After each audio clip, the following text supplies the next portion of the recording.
let me welcome him. Let me welcome him to India after a long away on trip to US. Uh, uh, Ambassador Dyakarji, Professor Rajesh Karatji, all the members and dignitaries present in this hall, and those who have joined online. I welcome all of you, all protocol observed. Today is a very important day for us. Yesterday we had a great election result in India, and we know what happened.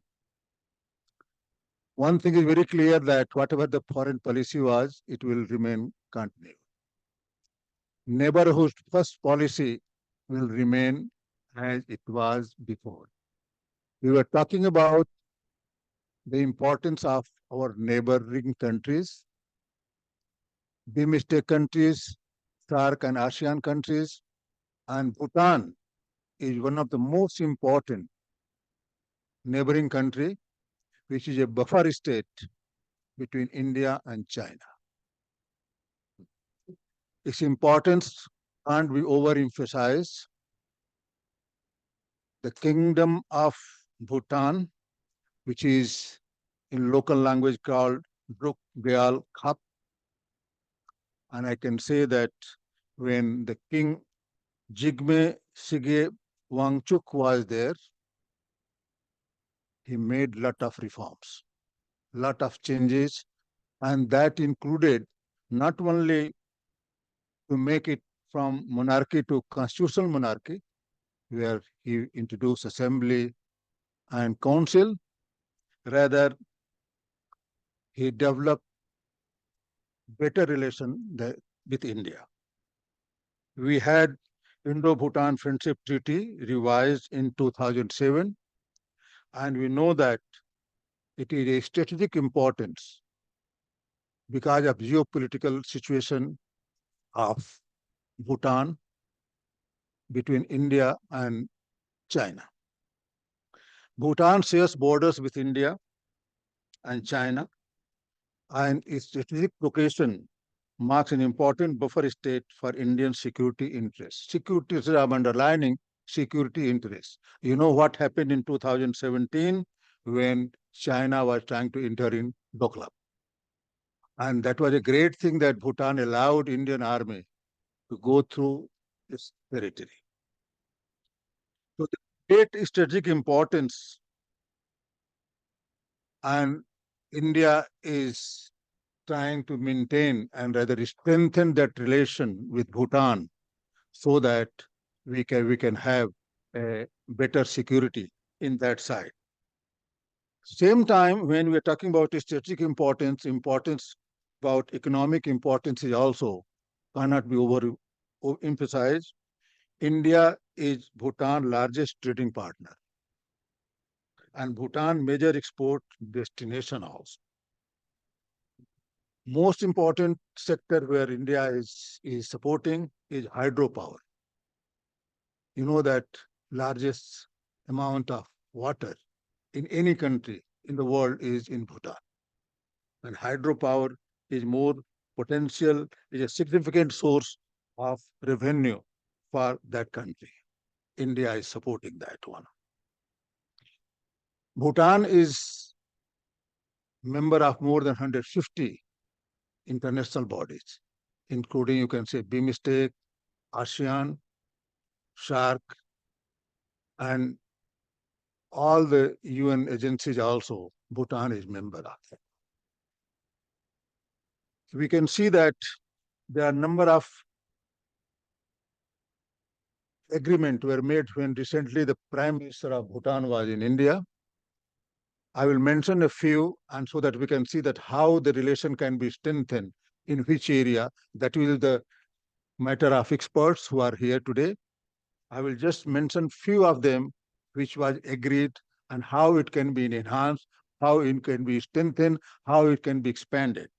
Most important agreement which was made when the Prime Minister of recently elected Prime Minister of Bhutan was in India, petroleum agreement. was the one that both countries signed an agreement to supply her petroleum from India, because you know that that is landlocked country and that totally depends on India to access to the sea.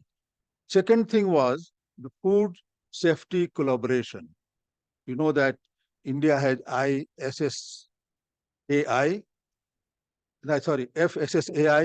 and that has the Bhutan Food and Drug Authority and India Food FSSAI an agreement that it will enhance the cooperation in food safety measures for Bhutan. Energy efficiency and conservation also MOU has been signed with India. Border dispute resolution has been taken. Bhutan Prime Minister visit coincide with ongoing discussion between China and Bhutan. You know, the China is also trying to claim and making roads and coming near to the border of, and Doklam is one of the example which you know that one. In August 2023, China and Bhutan agreed on plan of address their border disagreement, and Bhutan is looking towards India, how India can help in amicable solution to that one. Environmental impact is also very important.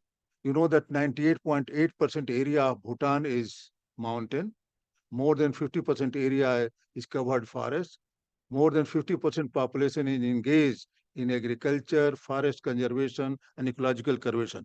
Most important thing is that India is seeing the ecological and biodiversity also in Bhutan. More than 700 species of birds and lot of, that is called hub of biodiversity Bhutan.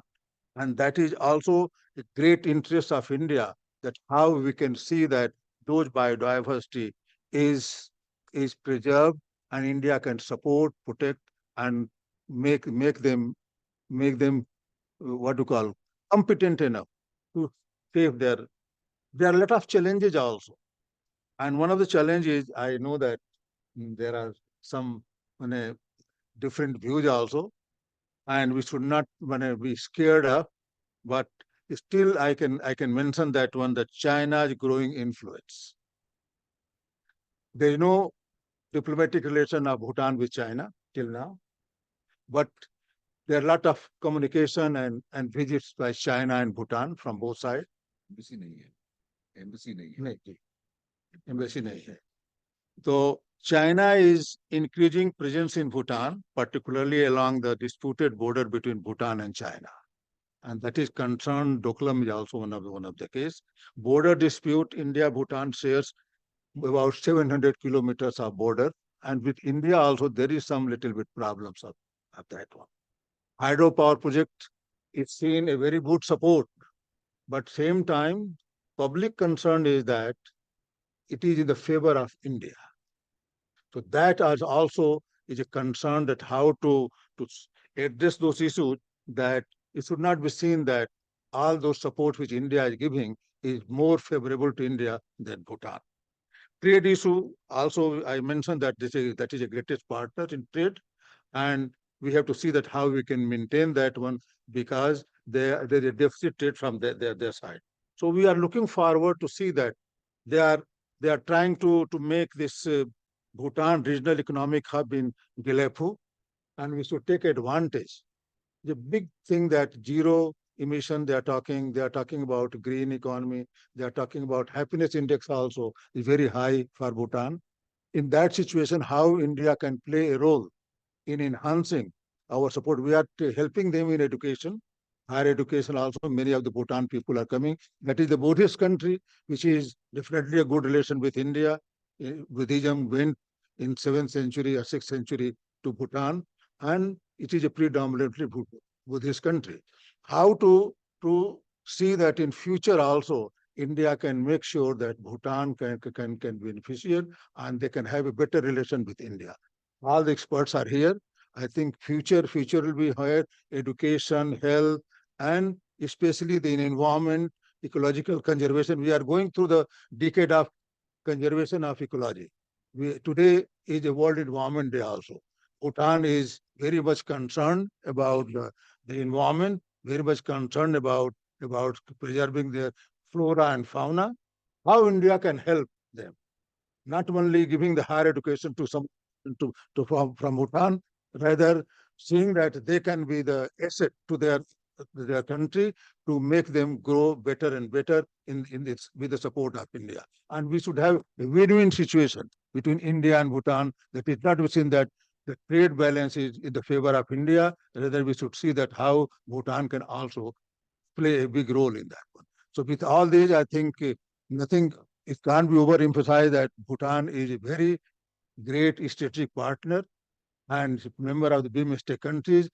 And policy will continue because when the new government is coming within the week, I'm sure that same neighborhood first policy will continue, and we have to have to see that how we can have a greater and better uh, relation with Bhutan. Thank you so much, sir. Well, thank you, Markandeya ji, for a very comprehensive introduction and laying down the issues before us for discussion in this workshop on India-Bhutan relations. As you rightly said, Bhutan is an extremely important country in our neighborhood with whom we have very close relations. So I think before we proceed any further, I'd like to warmly welcome our very distinguished presenters. Professor Rajesh Kharath on my left, uh, and some people have joined online. Smruti Patnaik, Dr. Smruti Patnaik from IDSA, and I'd really like to thank her, even though she is on a holiday field visit in Ladakh, but she has agreed to our request and joining. She has a deep understanding of our neighborhood, and I'm sure she would be able to raise some very important issues. We also have Professor Amarjeev Lochan. He's one of our members and a very well-known academic, and I look forward to your presentation. So before we go on any further, I think with Bhutan we have a very diverse package of relations. Security, as you said, we have a defense relationship. Uh, every neighboring country impinges on our security. Uh, you said that it is a buffer state between India and China. I would not like to describe Bhutan as very simply an independent sovereign country, and I think the sooner we accept it, the better it is. We don't need to define it in any other term. Um, that it is a sovereign country. And I think we have to understand that the future direction, um, an average Bhutanese and the Bhutanese government would be increasingly conscious and assertive about their sovereignty, about their independence. And I think if we have any reservations on that, then it is not going to impact well on our relationship, because more than anything else. And I think it is what we do with other neighboring countries. The trust is extremely important, and we need to develop the trust. We also need to figure out as to how much are we able to, would we be able to control Bhutan's relations with the other countries, whether we should attempt to do that, uh, and how far would we be able to succeed uh, in the coming years. So I think this is a dilemma which faces us even when we talk about our relationship with other neighboring countries, and more so with Bhutan.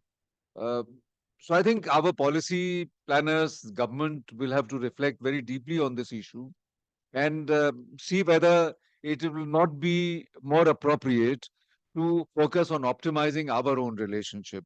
So with these few words, I'd like to start the program. And we have uh,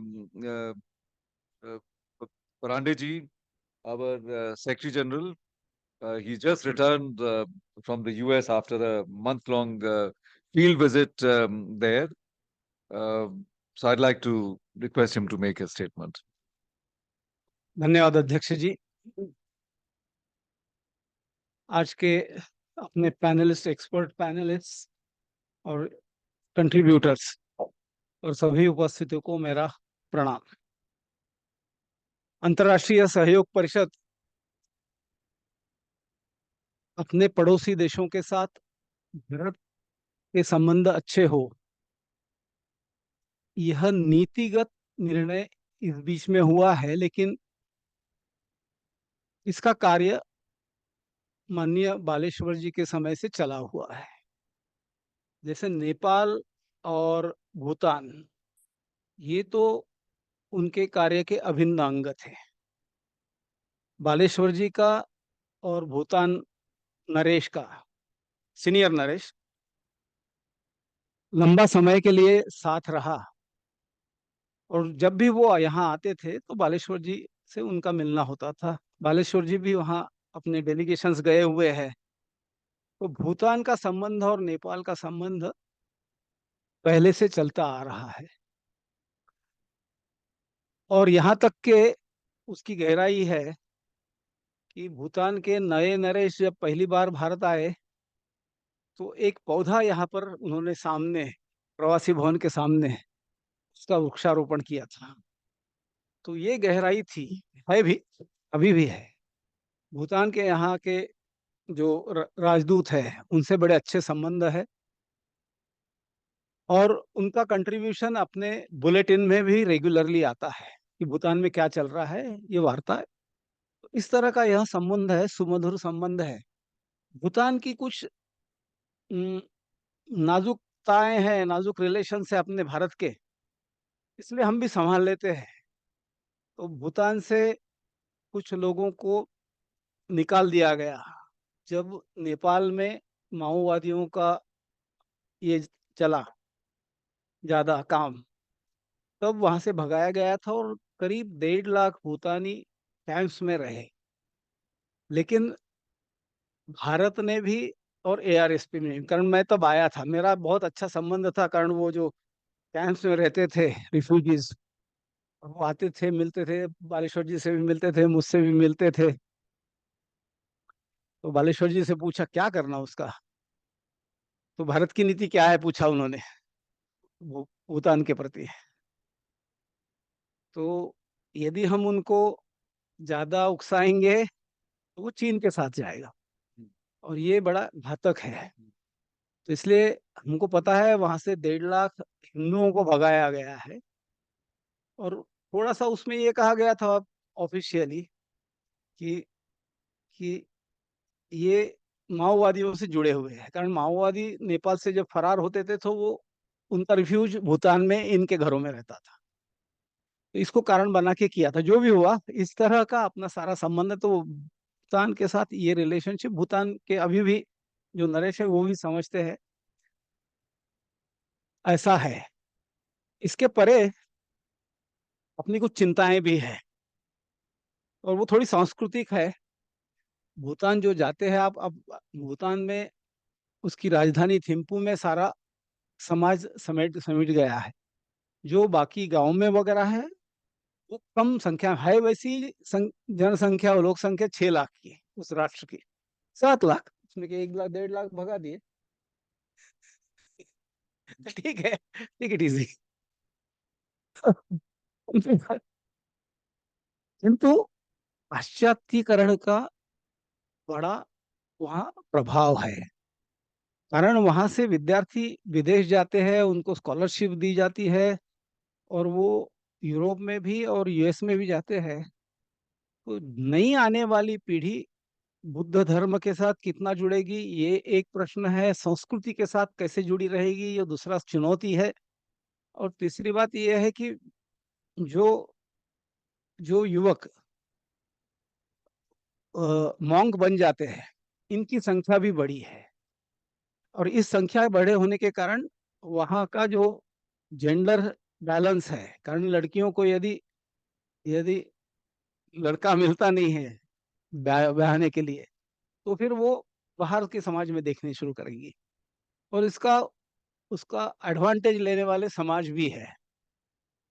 तो ऐसा वहाँ की जो family की रचना है उसको बाधक ऐसा एक विषय भी, छोटी जनसंख्या होने के कारण 50-100 भी केसेस हो गई, तो बड़ा अंतर आता है। तो ये सारी चिंताएं भूटान के बारे में रहती है। बाकी की सारी बातें तो चर्चा में आती रहती है।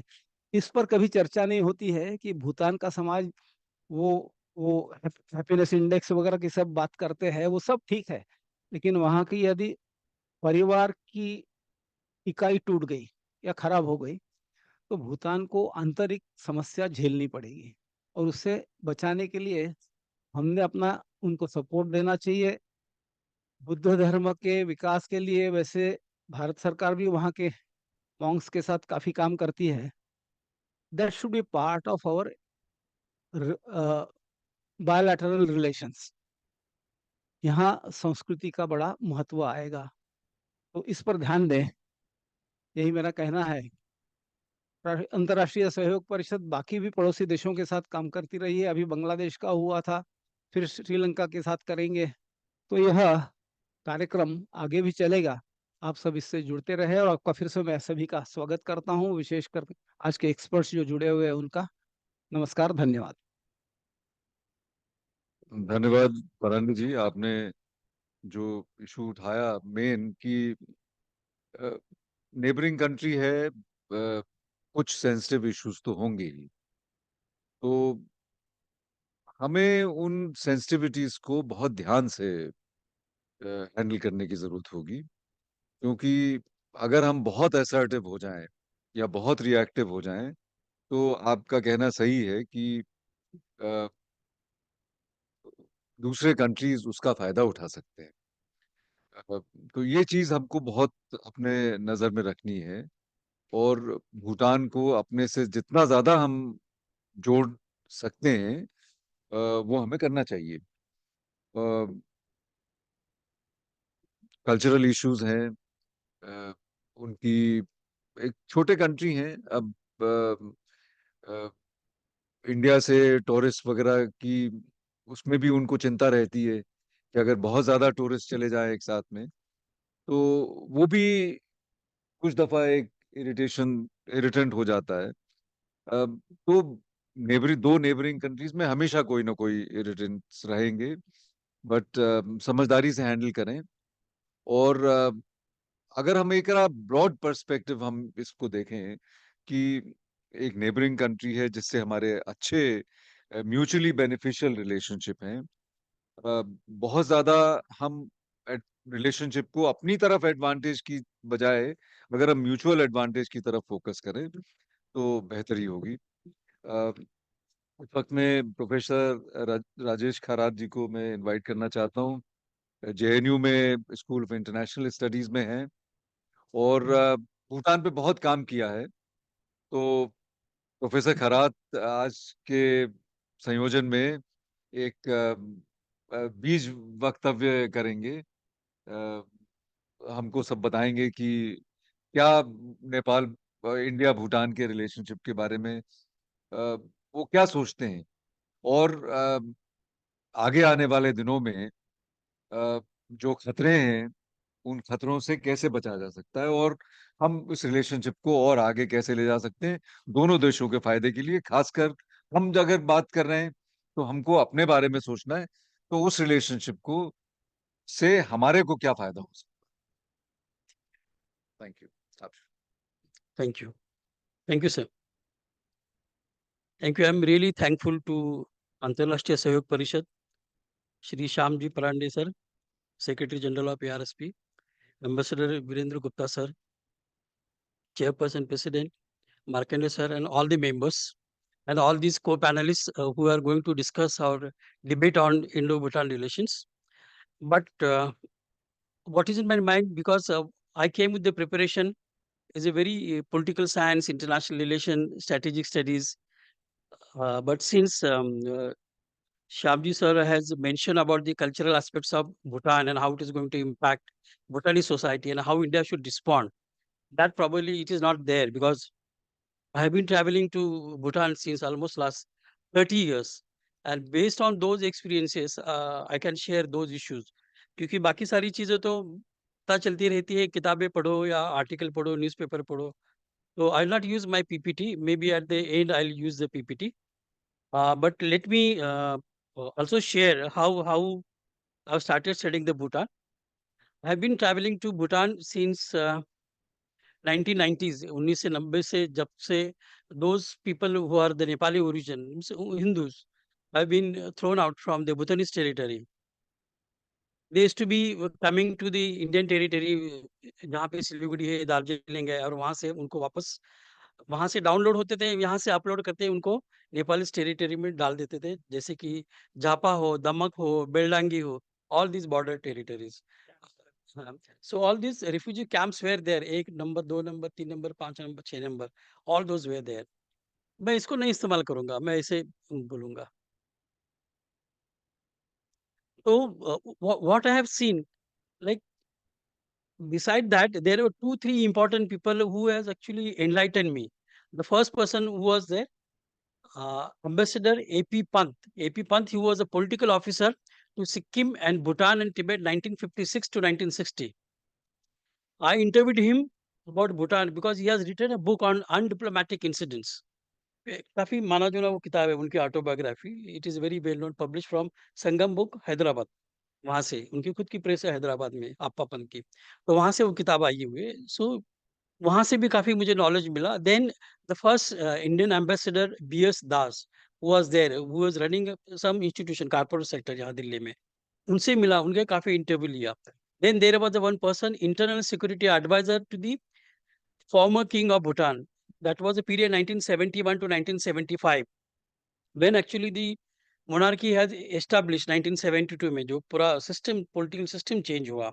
Then there was another person was Ashok Ranade, then Ashok Gokhale. Many people were there as a border road organization. कई लोगों, मिलिट्री इंटेलिजेंस के लोग. क्योंकि मेरा PhD और MPhil भूटान के ऊपर है. मैंने JNU में मेरा PhD किया है, foreign policy of Bhutan. It was the first kind of that work. It was done in 90s में. 30 साल पहले की मेरी PhD है फॉरेन पॉलिसी के ऊपर. So in the process I have been travelling till the last 6 months Bhutan में. So जो the cultural aspect of Bhutan which we have came to know from Shyamji sir about the cultural aspect in general earlier, as it was seen and it was also mentioned by the many scholars who are working on Bhutan, marriage was not a system there. शादी का कोई मामला या institution ही नहीं था, because anybody can sleep with anybody, क्योंकि वो basically tribal society है. और ट्राइबल सोसाइटी में इतना उसका मायने नहीं रखता था कि how how you can go somebody stay there. Even those people who used to get born children, बच्चे, तो बच्चे की जिम्मेवारी जो है बिना ब्याह बिना मैरिज का, responsibility with the male, not with the female, because Bhutan is आज भी फीमेल डोमिनेटेड सोसाइटी है. कहीं भी जाओ, शॉप में जाओ, बिजनेस में जाओ, कहीं भी जाओ, you can see is a females are there, they are running all the business. Hotel में जाओ एज अ टूरिस्ट, आज भी 2024 में भी दो बैग ढोने वाले लेडीज है, जेंट्स नहीं. वहां पे जेंट्स वो घर पे काम करते हैं, घर का सामान करते हैं, और थोड़ा जहाँ जहाँ लेडीज नहीं जा पाती है वहां पे जेंट्स जाते हैं. So this kind of system is there. उसका पहला अटैक हुआ नेपाली जाने से पहले टिबेटन रिफ्यूजीज का. when 1959 when Dalai Lama fled away from Tibet, Lhasa, कई लोग भूटान में चले गए. And then they started living 1959 to 1972-74. और टिबेटन रिव्यू, टिबेटन बुलेटिन, जिसमें सारे पब्लिकेशन है, उसमें भी काफी इंफॉर्मेशन है, और कई लोगों को मैंने इंटरव्यू भी किया है. They started staying together. 1962 में the Tibetans and भूटानीज they also started living together and also help the many people who has entered, Indian military men who has entered in the Bhutanese territory, Bomdila side से और कहाँ से. तो उनका family amalgamation इतना close था. But what has happened, suddenly there was a fatwa और the rule came out from the king of Bhutan कि आपको यहाँ पे रहना है तो you have to accept our citizenship, otherwise आपको निकलना है. Two things are there. One, the family amalgamation, the system, the cultural, they think is a cultural pollution, getting married or living with the Tibetan people, because Tibetan people, they used to keep Dalai Lama at the high stature, high prestige, and the king of Bhutan at the lower. हर घर में Tibetan में अभी भी Dalai Lama at the high stature, या उनका जो भी lama and not the king of Bhutan. When it was observe, they have started registering. और जब जैसे कि जो पॉलिसी मेकर है या गवर्नमेंट ऑफ भूटान के लोग हैं, उनको पता चला कि ऐसे ऐसे हो रहा है. सो इट वाज 1973-74 में उनको डायरेक्ट इंस्ट्रक्शन दिया गया, you be a Bhutani citizen, speak Bhutanese language, accept Bhutanese culture, be a Bhutani citizen and forget about your Tibetan identity, तभी रहो, अदरवाइज गो बैक. और ऐसे ही हुआ 1974 में almost more than I think 10,000 Tibetan, उस समय तो काफी है टिबेटन रिफ्यूजीज, क्योंकि उनकी लोक संख्या जनसंख्या आज भी 7 लाख के आसपास है भूटानीज की। तो उस समय 10,000 Tibetan refugees, much more larger उस समय, तो दे वर आस्क्ड टू गो। तो एक सिलसिला कंटिन्यू रहा, और ये इस 1972-74 में ये सब बातें हमारे डीएस सोमन थे। डीएस सोमन हुआ था इंडियन पुलिस सर्विस में थे, ब्रिटिश इंडिया के ज़माने में उनका रिक्रूटमेंट हुआ था, and he was appointed as internal security adviser to the नरेश, भूटान नरेश। तो उनको मैंने इंटरव्यू दिया है, मेरे पास रिकॉर्डेड टेप है उनके अभी भी, और मैंने अपनी किताब में भी लिखा है उनके बारे में। बहुत सारी चीज़ें नहीं लिखी, लेकिन जो जायज़ है उसको तो लिखा है, लेकिन अभी आई can share, this is a very core group. तो वो चीज़ है। और many times what has happened, many foreigners including the Indians or those people who are non Bhutanese, उसमें नेपाली भी आ गए, they started to have a kind of relationship with the Bhutanese women in that manner, कि शादी नहीं कुछ नहीं, जैसे साथ में रहो, जैसे ओपन उनका सब इंटरेक्शन होगा जिस तरीके से, तो दैट वाज अगेन रजिस्टर्ड। तो धीरे धीरे धीरे then government of Bhutan have realise कि पॉपुलेशन जो है नेपाली लोगों का बढ़ते गया है। अभी भी 7.72 जो उनका ऑफिशियल पॉपुलेशन है, उसमें से 30% population Nepali, not the Bhutanese. Today 6 months back I was there Bhutan for 2 to 3 weeks। सो तब तो और ज़्यादा होगा। फिर उसके बाद 1988 में उनका सिटीजनशिप एक्ट आ गया, वन नेशन वन पॉलिसी आ गई।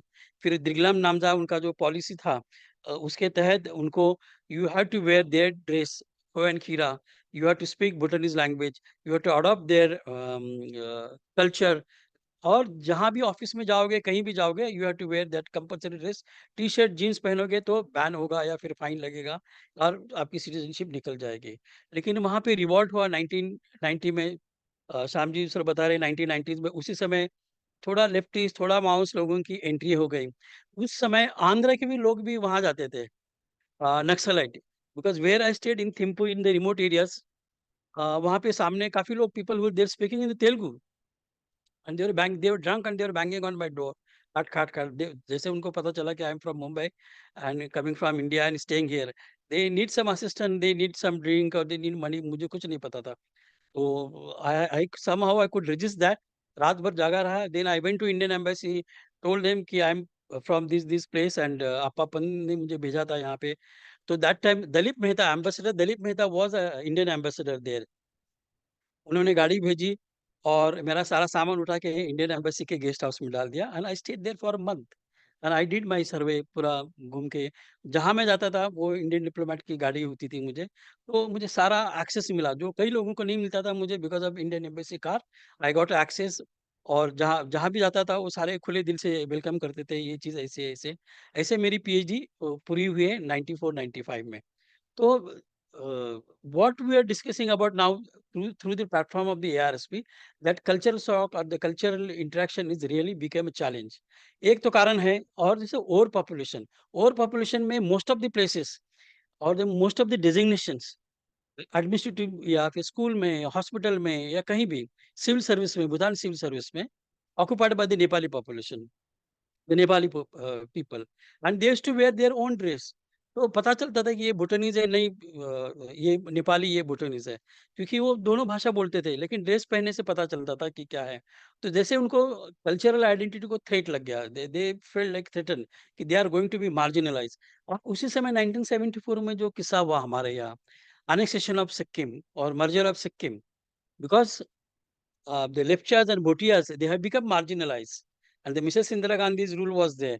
So that time, the Nar Bahadur Bhandari, who was a political leader, वहाँ पे ये किया, वोटिंग किया गया, प्लेबिसाइड किया गया, और उसके तहत elections were conducted, and through the elections, the Nepali people, they have elected Nar Bahadur Bhandari, who is the Nepali origin, and he is being appointed as a chief minister. और उसी तरीके से 1974 में सारा प्रोसेस हुआ। 1975 में as the 25th state of the Indian union, Sikkim became part of India.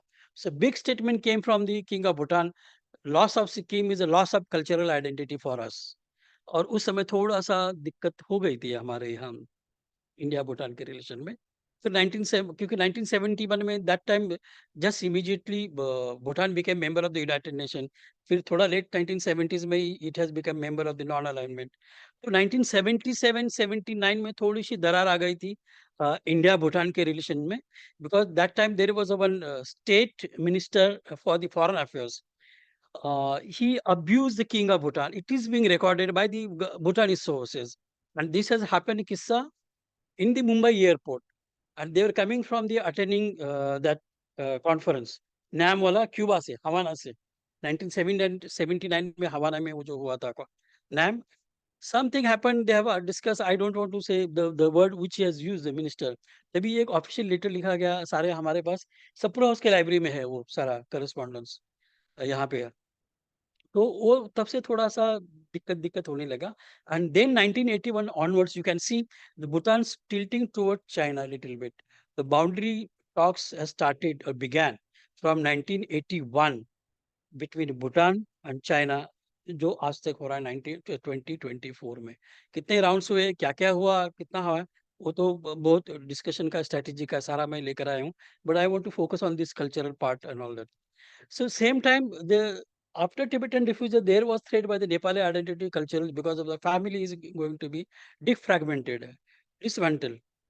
उसमें कैसे होता था, that what I have seen, I met many people at that time also, कि ये भूटानी लोगों का पता नहीं चलता, भूटानी लड़कियों का, whether they are married or not married, हमको तो पता चलता है कि because नेपाली they use बिंदी, मंगलसूत्र और क्या क्या होता है, भूटानी का पता नहीं चलता है।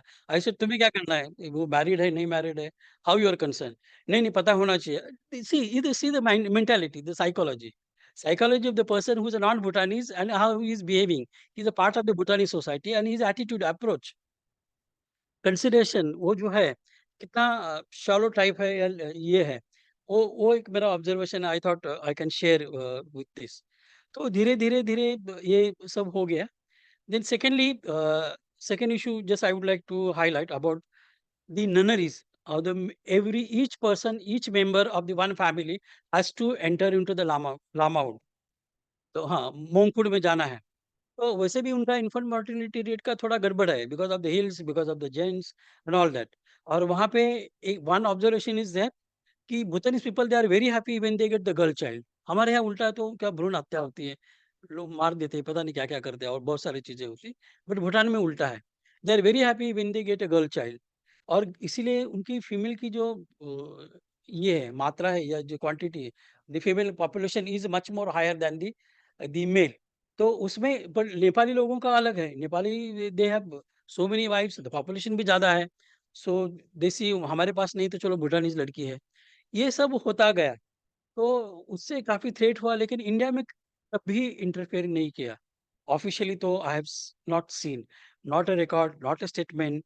और उन्होंने भी, भूटानीज़ लोगों ने भी कभी दे डिड नॉट अप्रोच। अगर अप्रोच सब कुछ होता होगा तो बालेश्वर अग्रवाल साहब के साथ, या श्याम जी ज़्यादा जानते हैं इसके बारे में, लेकिन रिकॉर्ड में कहीं कुछ नहीं उसका कि ये ऐसे-ऐसे है और उसमें आप मदद करो, कुछ कर सकते हो क्या?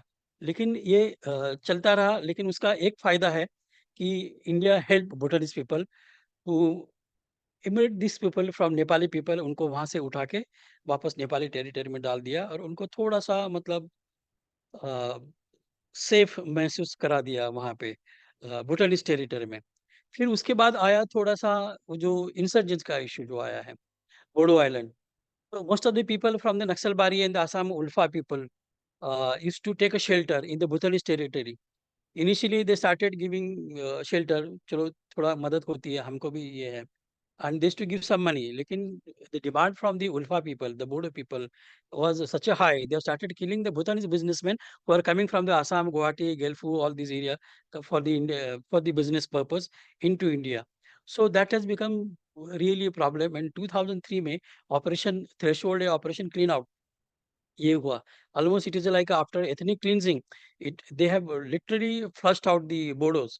लेकिन कैसे? क्योंकि I presented one paper on this in the American Political Science Conference in the Philadelphia. तब मुझे वो अमेरिकन ने मुझे पूछा कि भूटान हैज़ ओनली 5000 आर्मी, और वहाँ से वो ये करते थे, और how they could sustain all this attacks by the Bodos and ULFAs. सही कारण तो सबको पता था कि कैसे हुआ, क्या हुआ। Role of Indian military was very much there because it was India Bhutan joint military operation. लेकिन बोल नहीं सकते थे बाहर कंट्री में कि नहीं, India has actually entered into the other country and they have really flush out all these people. तो यहाँ से भी वहाँ से भी king himself was participated in that. और उसी के कारण like we have India Gate, they have the दोचुला पास, वहाँ पे थिम्पू से थोड़ा सा पास में है, 35 किलोमीटर दूरी पे दोचुला पास। और वही दोचुला पास उनका जो नेशनल मॉन्यूमेंट बन गया इंडिया गेट जैसा। और वहाँ पे इंडियन टूरिस्ट ने 3 साल पहले, पता नहीं, they have done something wrong on Dochula pass, ऊपर चढ़ गए, पता नहीं क्या क्या कर दिया, बहुत सारे photos and it was shown on Facebook, डाल दिया कहाँ से। और वो जो लोग थे महाराष्ट्र के थे, पुणे से रहने वाले लोग थे, मैंने सारा उनका पढ़ाई किया, क्या क्या नाम है, then they got them, they put them in the jail. फिर उसके बाद they change their tourist policy, what ambassador sir right now he was referring about the why the Bhutan government is very strict of the tourist policy. Otherwise the India Bangladeshi लोग तो बहुत सारे, क्योंकि बांग्लादेश से बगल में है उधर। You go Fulbari, Siliguri, pass hoke Hashimara, you can go to Jaigaon, all this functioning, and then you go to Paro and all these areas. लेकिन वो सब बंद हो गया. Now you have to pay anybody who's going 1,200 rupees per day. Yes, हाँ, that sustainable development fund for tax for each tourist. और ये नहीं, you can't go all alone, ऐसे जैसे मटर गश्ती जो बोलते हैं यहाँ पे, वैसा नहीं करेंगे। Guide will be there all the time, 24 hours guide will be there with you, not only Indians, with everybody. European तो दे हैव ट्रस्ट, क्योंकि उनको तो थोड़ा अभी थोड़ी सहूलत दे दी, वैसे भी they are careful about European guest, because they give foreign currency. Indian तो क्या इंडियन करेंसी देगा, वो भी इक्वल टू न्यू उनका होगा, बांग्लादेश टाका होगा, वो भी उतना नहीं है। But mainly this is for Indian tourist. So Indian tourists are under the monitoring, under the surveillance by the Bhutanese government. Even they wanted to go see the Bhutan for official purpose or for tourist purpose, for the honeymoon purpose. बहुत सारी दिक्कतें अभी आने लगी है। But you have to shell out lot of money when you are going to Bhutan as a tourist. तो ये सारे बदलाव भूटान के अंदर आ गए हैं, इंडिया के खिलाफ नहीं, इंडिया के प्रति। और एक last, then I will stop here, then will have may be Smriti ma'am, she can discuss. When Bhutan was really in crisis about the petrol and elections were there 2015, suddenly India stopped the subsidies. तो जो भी goodwill था, जो भी बहुत सारा, it was goodwill, it was totally vanish उस वक्त 2015-16 से। And you can see the social media of the young Bhutanese, how they talk about India, how they think about that. सारे लोग बुराई बुराई नहीं करते, बहुत लोग अच्छा करते हैं, those are educated who are in the services, but who are stay people who has some inclination for the China, because they see China where Bhutan where is India, दोनों का अप्रोच है। Many people they are preferring to study for higher education to China, Australia और Thailand, और उनको fellowship भी Chinese की तरफ से काफी सारी गई है। एंड दी जो सबसे बड़ा एशिया का जो बुद्धा का स्टैचू है, India lost that opportunity. It is made out of by the Chinese origin person who is living in Singapore. ये चीज हम कर सकते थे, क्योंकि बुद्धा तो हमारा है, इंडिया का है, lord Buddha. But then because it travelled from here 7th century, राजा वो था नामग्याल सोंगड्रोंग, वो चले गए थे यहाँ से, फिर तिब्बत से भूटान में आ गया।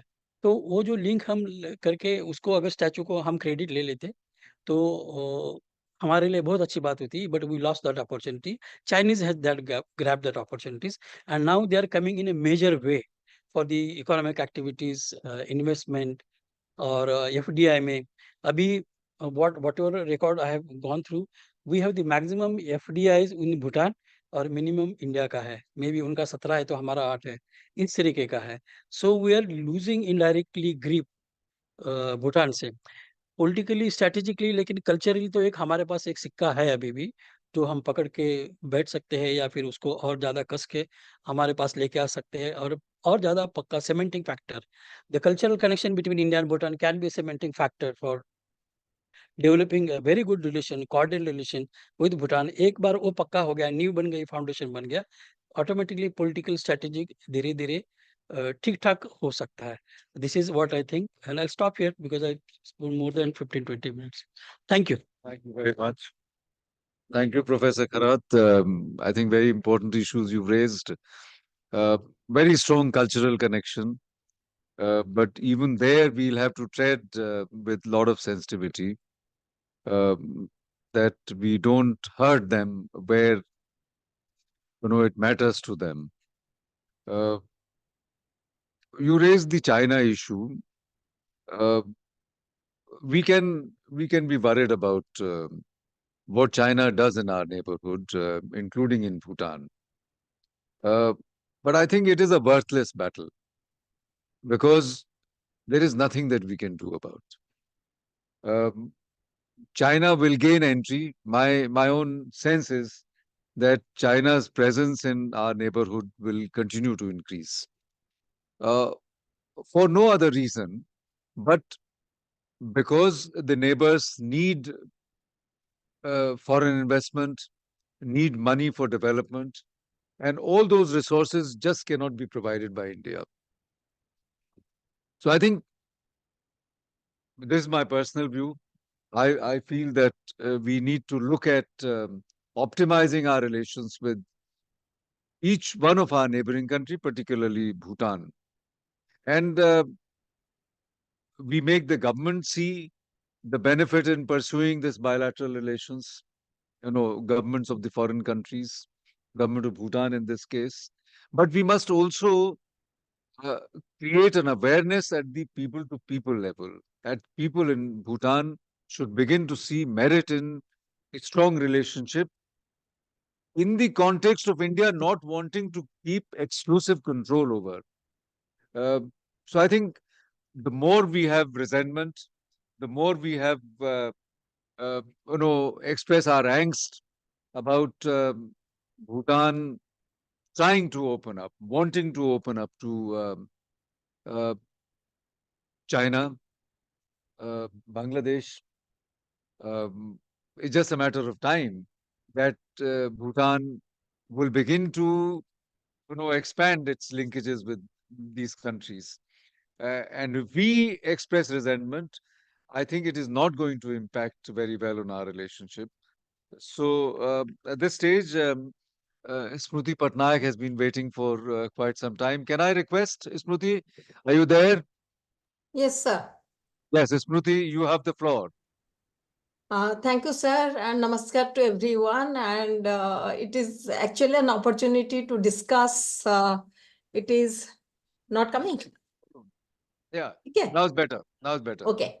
we So can it see is you. an opportunity to come and discuss a country which is very close to my heart. And like Rajesh said, my PhD was also focused on Nepal and Bhutan. And though in IDSA, I graduated to do other areas also. I think what Rajesh also pointed out, this connection between the elites of Bhutan and India. For example, in earlier days, in old days, you will have the Bhutan king studying in the schools and colleges in India, but now most of the elites, including the ministers, are going out and studying in the United States. So in a sense, earlier when you used to speak to the ministers, many of them were, classmates of some of our elites, studying in St. Stephen's and other colleges in Delhi. So that connection, I think India, India is losing, but one understands, many people want to go out and study, like Rajesh was speaking of somebody going to Australia, to United States. In fact, I met a student from Bhutan who is studying in Hong Kong University and working on India-Bhutan relationship and also Bangladesh's relationship. But second issue is also that Bhutan's window to the outside world. In fact, it is India which socialized Bhutan in the international relations. I use this word socialized because Bhutan was very apprehensive of India's intention, especially after Sikkim's merger with India. And just prior to that, India, in fact, was instrumental in getting Bhutan to be part of the International Postal Union, to be the member of the United Nations. So that actually helped Bhutan to get out of a kind of isolation, but also at the same time an assurance from India that India is not interested to merge Bhutan with India, because the 1949 treaty, which India had signed in 1949, which is seen as a kind of successor treaty to the British, which it had with Bhutan, was mostly portrayed by the Chinese scholar as a treaty which is unequal. And China kept on, speaking about the 1950 treaty with Nepal and 1949 treaty with Bhutan as unequal treaty and affects these two countries' sovereignty. It kept on questioning sovereignty of Bhutan, how sovereign Bhutan is because of the 1949 treaty, and Bhutan government also had certain reservation regarding the 1949 treaty, especially the Article 2 of the treaty, where it says very clearly the internal affairs of Bhutan will be managed by the government of Bhutan, but external affairs will be guided by India. But if you look at historically, many times both India and Bhutan have voted very differently in the United Nations. You know, the Kampuchea issue, on the NPT issue, Bhutan, voted very differently from India. But, this is one issue which was projected by China. And Bhutan, as I said, was equally apprehensive after the Sikkim's merger. So that this particular issue used to come up, whether Bhutan, is independent or not. I think the issue which Rajesh was mentioning about the Bombay airport, which has also been mentioned in other books regarding, especially, this particular treaty was asked to King of Bhutan that whether Bhutan is sovereign or not, and he really spoke against the 49 treaty. That was the third king's time, if I'm not mistaken. But after the revision of this particular treaty in 2008, I think we have entered into a very new era of relationship with Bhutan. Number one is that, all the while in the history, we have never guided Bhutan's foreign relationship. Yes, we had certain reservation on Bhutan's boundary negotiation with China, and China also very intelligently, what it did is that I think 81 or 82, they started having a independent negotiation with Bhutan. Earlier, I think 1 or 2 where India offered that it is going to negotiate the boundary issue of Bhutan, India will take it up, but China refused to accept that. As a result, from 1984, the boundary talks between Bhutan and China is happening very regularly. I think we have had 25th rounds of talks between Bhutan and India, but also at the same time, India is very much aware of the kind of negotiation that is taking place between, Bhutan and China. As Ambassador Gupta said, I completely agree with you, sir. It's just a matter of time when Bhutan will open up to China. So therefore, it is better for us not to have any kind of reservation.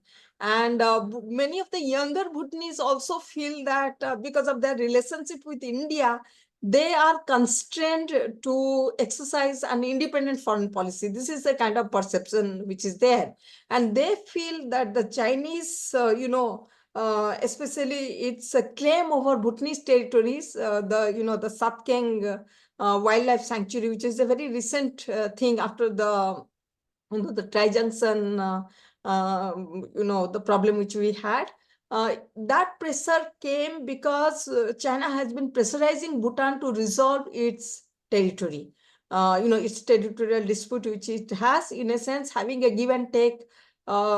It wants to give up, give more territory on the north, but on the Tri-Junction, China wants to, want to stick to its claim, which it has on the Tri-Junction area. And this is one, though India has made it very, very clear that this Tri-Junction area, even Bhutan, former Prime Minister also said the Tri-Junction cannot be decided by one country, and 3 countries which are equal and sovereign are going to decide what happens to the Tri-Junction in the Sikkim area.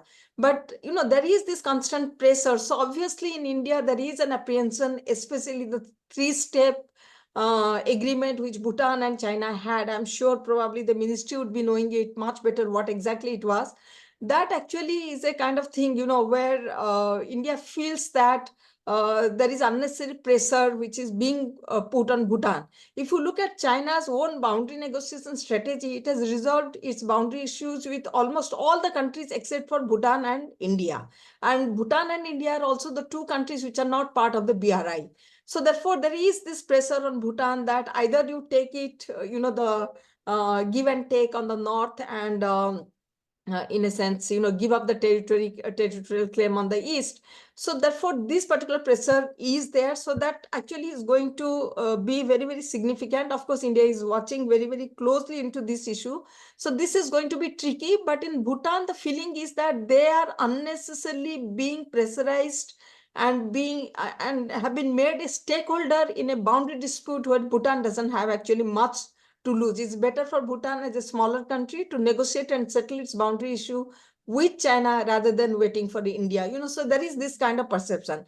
Second perception in Bhutan is that regarding the hydropower issue, because there is this that Bhutan's hydropower has been monopolized by India. In a sense, earlier it was a 70% grant and 30% loan, which has now been, I think 60% grant, 40% loan. Now it is 70% loan, 30% grant, which actually in a sense, the Bhutanese feel that much of the Bhutanese debt, they owe it to India. So therefore they feel that they're unnecessarily getting indebted to India. Of course, selling of hydropower to India has been a major source for Bhutan's GDP. However, to address this particular apprehension which Bhutan has, India has now agreed for Bangladesh's investment in Bhutan, $1 billion in one of the hydropower projects, which actually will be, it will be evacuated through the cross-border network which has been put in place. So that is the second thing. And Bangladesh is also the second largest Bhutan's second largest export market is Bangladesh, and there actually I think Bhutan sells more than it imports. So in a sense, Bhutan has this trade advantage. And if you remember, the last Prime Minister of Bhutan had studied medicine in Bangladesh. So you will now have this kind of connection. On the issue of, this is one issue which, why should we be so much of indebtedness to India, is an issue which always you keep on reading. When you read the Bhutanese, you have a lot of this, stuff which is very, very critical of India. On the issue of, I have always felt in India's foreign policy, some of the time the kind of side we take actually makes us, puts us in a difficult position. Rajesh was speaking of the Bhutanese refugee, even Parande sir also spoke about the Bhutanese refugee.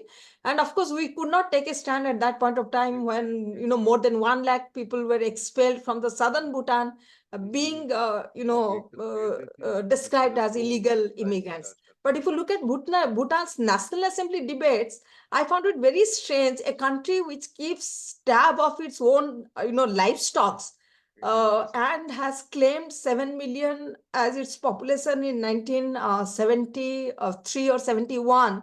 Suddenly in 1990 is saying that it is only 6 lakhs. So where did the 1 lakh go? So that actually created a kind of anti-India sentiment among the Nepalese origin population in Bhutan.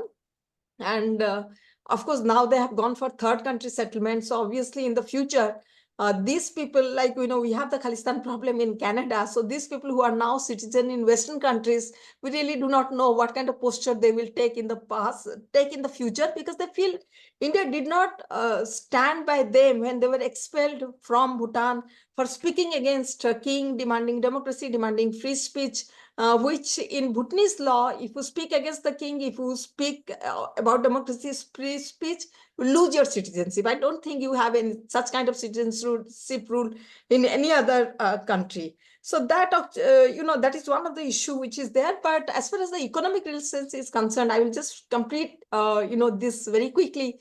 Out of all the 5-year plans, the first 2 5-year plans, India did 100% funding. The third was 90, and then it was 77. Now it has been reduced. But as far as the 13th plan is concerned of this year, last year, I think the 12th plan, I think provided a grant of 4,500 crores. The 13th plan, during Prime Minister Modi's visit, the Prime Minister said that it is going to help in terms of, implementing the 13th plan of Bhutan, which has already started. On the issue of, the connectivity, already Bhutan is connected. There are plans of railway line, Kokrajhar and Gelpu railway line, which is, being considered, being discussed. Bhutan is, though part of the BVIN network, but it has not ratified. It has said that it will wait for opportunity, to ratify, because Bhutan has a lot of environment concerns. And that is where, this $200 per night, where the tourists need to spend in Bhutan. Bhutan in the last election, Togbe Shering, who is the current prime minister, he said he's going to reduce this fee to 1,200. And today I saw the news that it has made 1,200 rupees per day for the tourists for both India and Bangladesh, because Bangladesh is the second largest tourist sending country to Bhutan. So that also shows that the sustainable development fee which Bhutan has been collecting and has been insisting actually is working against the tourism industry in Bhutan, and that becomes very, very difficult. And its debt to GDP ratio also has increased, I think 129% as per the World Bank data.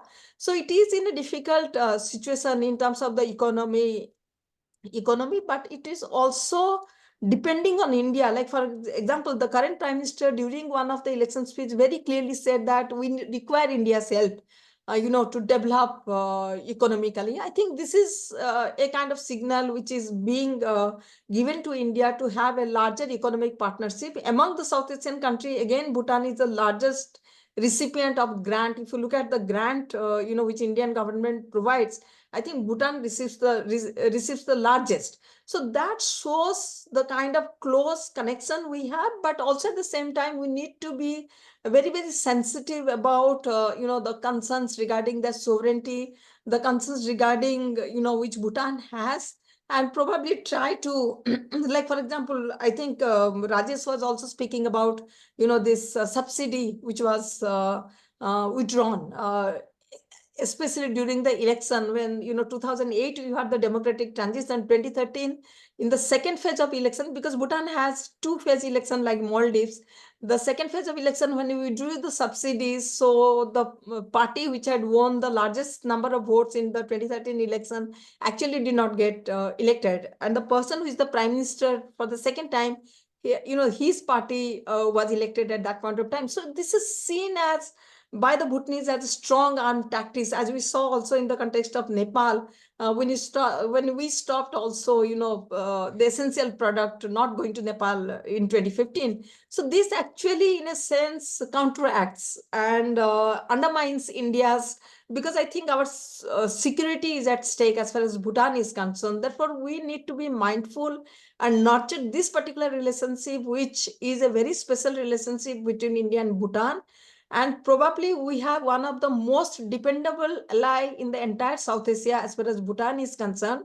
So a little bit of sensitiveness will be serve India's interest better. I think to a very large extent, Prime Minister Modi's frequent visit to Bhutan also gives the Bhutanese a kind of sense that they are sovereign equal and India is equally concerned about the well-being of the Bhutanese. So I'll just stop here. Thank you, sir. Thank you for this opportunity. Thank you very much for a very interesting presentation. Number of issues you raised. I think you are 100% right that our long-term interests would be better served if we were to take into account their sensitivities. And you have yourself pointed out certain very important markers. We know that there is a sensitivity, increasing sensitivity amongst public. And I raised this issue about how we need to sensitize people, because it's a small country and people's opinion does matter. I think indebtedness. And we need to reflect, the government needs to reflect as to how this level of indebtedness can be reduced without compromising the level of interaction. Electricity, which is produced, hydroelectricity, and this is an issue that we've been facing with Nepal. So to presume that this issue would not arise in our relationship with Bhutan is, I think, wishing something away which is not going to be there.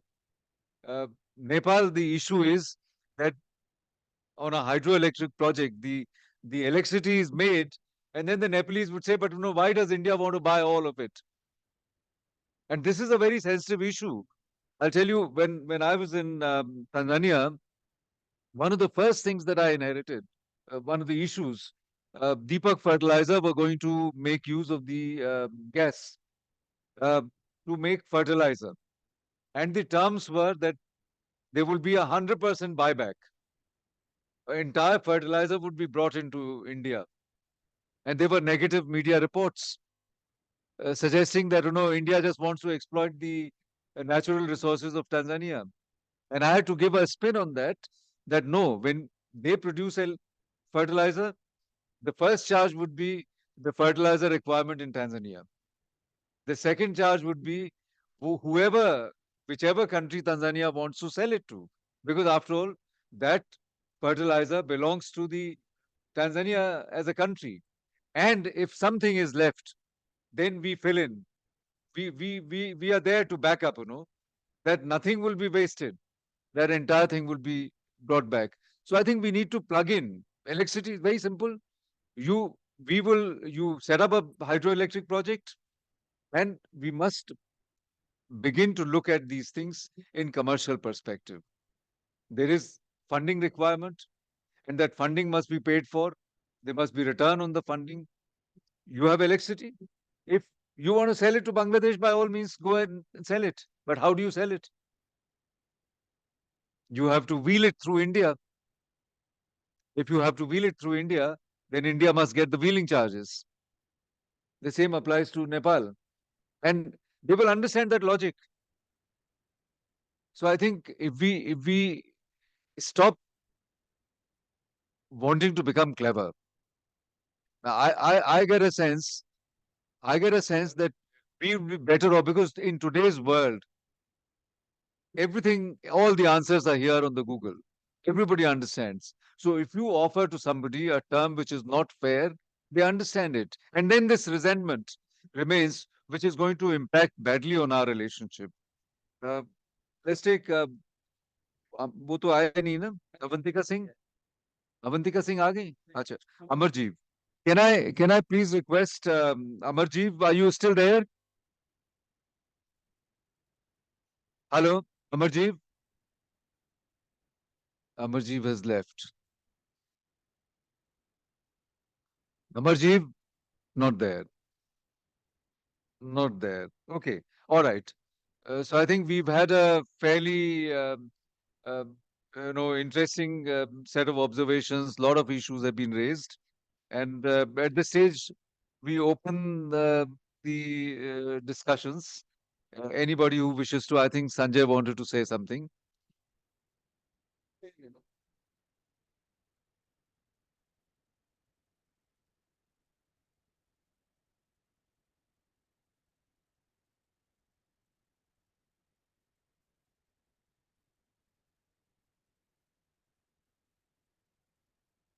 Along with Baleshwarji only.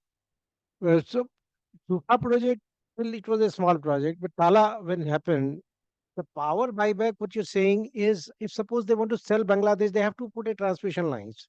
So are the Bangladesh is ready to invest, or Bhutan itself, because India will not invest for what you want to sell your power. We have generated, we have given full grants. Okay.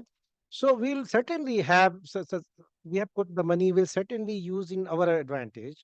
But if suppose you want to have a certain more advantage, then you have to invest something more. That's a business, right? So I think even option is given, they are not going to invest money.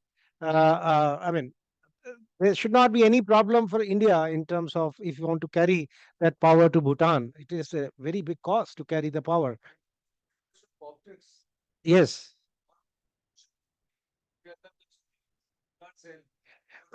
But certainly when these international contracts are designed, when they are grant projects, certainly it is the who gives the grant certainly has a different contracts. India is very generous having those contracts.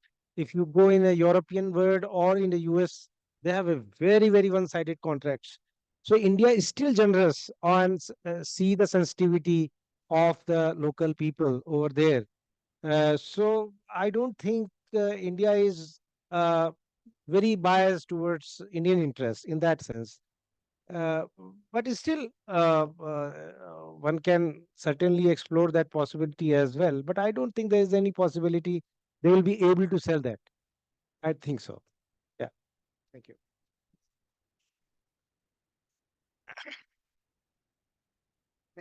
अध्यक्ष महोदय और सभी वक्ताओं को नमस्कार करते हुए ये जो दो चार सवाल उठा उठे हैं, उससे पहले मैं कहूँ कि ये भूटान जो है वो एक संस्कृत नाम है, जिसमें कहते हैं कि भू उत्थान, जहाँ जमीन ऊपर चली जाए तो उसको वो भूटान कहते हैं, और इसीलिए उसका नाम भूटान है।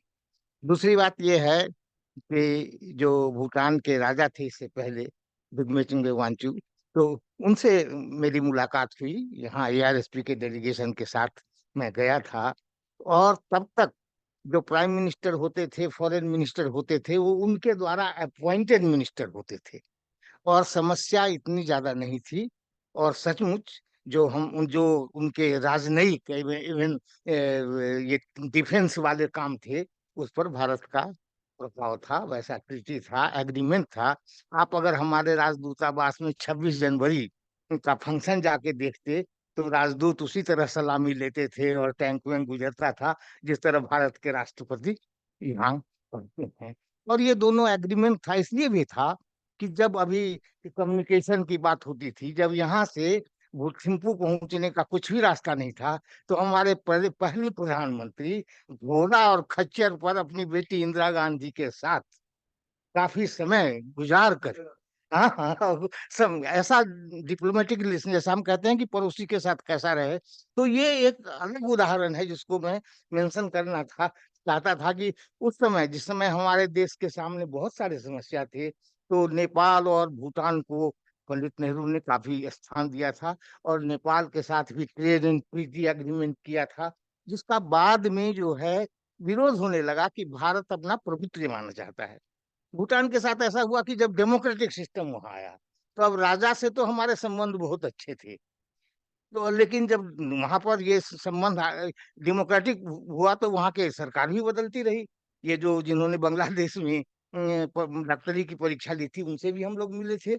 लेकिन अभी भूटान के जो विजिट्स हैं इंडिया में हाई हाई लेवल पर, वो बहुत ज्यादा हैं, और हम वो लोग भी चाहते हैं कि भारत के बिना हमारा काम नहीं चल सकता है।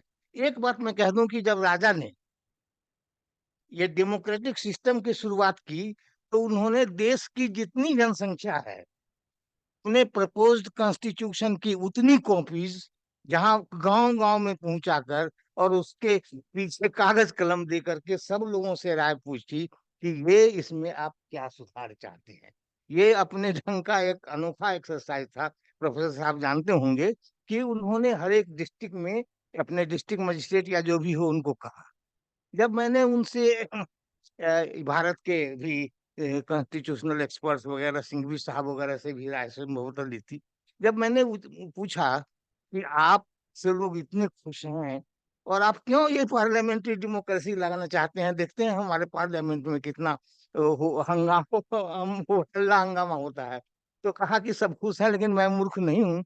मैं जानता हूँ कि चाहे पार्लियामेंट्री डेमोक्रेसी में कितनी भी खराबी हो, लेकिन किसी का लाइन उन्होंने कोट किया, लेकिन इससे अच्छी व्यवस्था आज दुनिया में नहीं है। एक बात जो जिसके लिए मैंने कहा कि उन्होंने कॉन्स्टिट्यूशन में ये मेंशन किया था कि राजघराने का कोई भी आदमी प्राइम मिनिस्टर नहीं हो सकता है। ये अब रहा कि नहीं मैं नहीं जानता, लेकिन इस पर हाँ, इस पर मुझे आश्चर्य लगा कि जहां वंश और ये होता है और इतने हैं, तो राजघराने का कोई आदमी प्राइम मिनिस्टर या इस तरह के जो है एग्जीक्यूटिव पोस्ट में नहीं रह सकता है। और उसके बाद मैंने एक सवाल किया उनसे, ऐसे बैठे हुए, कि ये तो उनके डेमोक्रेटिक राइट को आप मार रहे हैं, क्योंकि वो भी इस देश के एक नागरिक है, तो उनको क्यों नहीं मिलना चाहिए। तो कहा कि वो नागरिक नहीं है, वो रॉयल सिस्टम के हैं, और मैं इसमें कहीं कोई समझौता करने नहीं जा रहा हूँ। मैंने पूछा, जैसा कि महिलाओं की बात चली, मैंने पूछा कि आप जब इस सब छोड़ देंगे तो क्या करेंगे। तो कहा कि आप जानते हैं मेरे पास 4-5 पत्नियां हैं, और मैं उनके साथ समय नहीं बिता पाता था, तो उनके साथ समय बिताऊंगा, और अपने देश के हर इम्पोर्टेंट डिस्ट्रिक्ट वगैरह को मैं देखना चाहूंगा। ये सिक्किम, जिस समय में वहां पर केवल सिंह थे, और यहाँ पर सेक्रेटरी अवतार सिंह थे, और उस समय ये बहुत गोपनीय रह के जब ये बात हुई, तो हमारे सभी पड़ोसी देशों में ये शंका उठी, क्योंकि नेपाल हो चाहे भूटान हो, उसके मन में ये हुआ कि ये भारत सरकार का क्या डिजाइन है। और सचमुच पृथ्वीराज से लेकर के इंदिरा गांधी तक भारत का हिस्सा लोग लेते ही रहे। ये पहला मौका था कि भारत ने अपनी टेरिटरी में कुछ जोड़ा था, और उसके आगे क्या होगा ये संदेह बड़े बड़े देशों पर भी हुआ, और उस समय हमारे संबंधों में भूटान के साथ कुछ ज्यादा सावधानी बरती गई।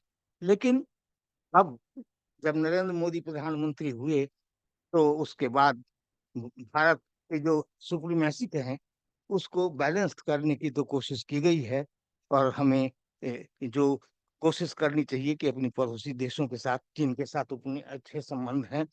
ये सब उस समय की बात नहीं थी। जहां तक पहले जाने का समय था, मैं जब गया था तो वहाँ इंडियन टूरिस्ट को वो कंपल्सन नहीं था कि इतना डॉलर आपको खर्च करना होगा। वहाँ उस पर इंडियन टूरिस्ट, सिर्फ इंडियन, क्योंकि वो सोचते थे, जैसा कि प्रेसिडेंट जी ने कहा कि हमारे देश स्वच्छ रखना चाहिए, ज्यादा टूरिस्ट आने से ज्यादा पैसे मिलेंगे और गंदगी बढ़ेगी। तो सफाई का वहां पर इतनी व्यवस्था है कि अगर हमारे लोग भी वहाँ हैं तो सैटरडे संडे को सब लोग अपनी कॉलोनी से निकलते हैं, एक थैला लेकर के निकलते हैं, और एक पेपर का टुकड़ा भी वहां रहता है, तो उसको वो अपने पास रख के, मैं छोटी छोटी बात जब जा करके देखा तो वो उसको रख करके कहीं उसको जलाते हैं। वहां उस देश में कोई रेड लाइट उस समय नहीं था, पूरा देश अनुशासन से चलता था। सूखा प्रोजेक्ट पर भी मैं गया और उसके साथ ताल में भी गया और कई प्रोजेक्टों को देखा था। व्यवस्था ये थी कि उसको लगाने में पूरा का पूरा भारत सरकार खर्च करेगी, सूखा हो ताल हो, अब चार और थे। लेकिन जब वो काम पूरा हो जाएगा तो हमारे इंजीनियर ऑफिसर्स, जरूरत है उनको तो रखेंगे, नहीं तो वो हैंड ओवर कर देंगे भूटान सरकार, और वो चलाते थे उसको। फिर ये जो बात कह रहे हैं कि बांग्लादेश, उनकी आवश्यकता कितनी हो सकती है, तो वो दामोदर वैली कॉरपोरेशन के साथ और लोगों के साथ उनका कांटेक्ट हुआ, और उसमें हम पेमेंट करेंगे। हालांकि उसके निर्माण में पूरे खर्च, पूरा अधिकारी, पूरा इंजीनियर हमारा होता था, लेकिन उनसे जो हम बिजली खरीदेंगे वो उनको हम पेमेंट करेंगे। और ये सोचा जाता था कि एक दिन जैसे ओपेक कंट्री है, इस तरह हाइड्रो पावर में ये हो जाएगा। क्यों? कि वो अपने नदियों को, जल को बहुत साफ रखते हैं, उसमें कहीं कोई तिनका भी नहीं रहता है। और वहां मैंने नीचे जाकर भी देखा कि वो बहुत आसानी से वहां ये बनाया जा सकता है। मैं आप लोगों को धन्यवाद देता हूँ कि आपने मेरी बात सुनी। एक बात सिर्फ कह दें कि हमने हिंदी के बारे में भी उन लोगों से बात की, और भारत सरकार ने संस्कृत के एक प्रोफेसर को वहाँ यूनिवर्सिटी में भी हमें बुलाया गया, बड़े आदर सम्मान के साथ। पूरा खर्चा भूटान सरकार का था, एयरएसपी की ओर से गए थे। भारत की सीमा तक हमारा खर्च और भारत के बाद उनका खर्च, और सबसे मिलने का मौका मिला। तो संस्कृत की पढ़ाई तो वहाँ शुरू हो गई थी, और कहा था कि वहीं हिंदी की भी पढ़ाई हो। क्यों? कि वहाँ के प्राइम मिनिस्टर, वहाँ के फॉरेन मिनिस्टर, सभी लोग हमसे हिंदी में बोलते थे। और बाद में और अच्छा संबंध हुआ कि जो एडीसी किंग का था वही यहाँ प्रजातंत्र व्यवस्था के बाद भारत में राजदूत बन के आया। तो हमारे एआरएसपी के भी संबंध बहुत अच्छे रहे हैं, और हमें कोशिश करनी चाहिए कि जो द्विपक्षीय संबंध है उसको, और पीपल टू पीपल रिलेशन को बढ़ाने में हम लोग वहाँ आवागमन करके और प्रयास करें। धन्यवाद।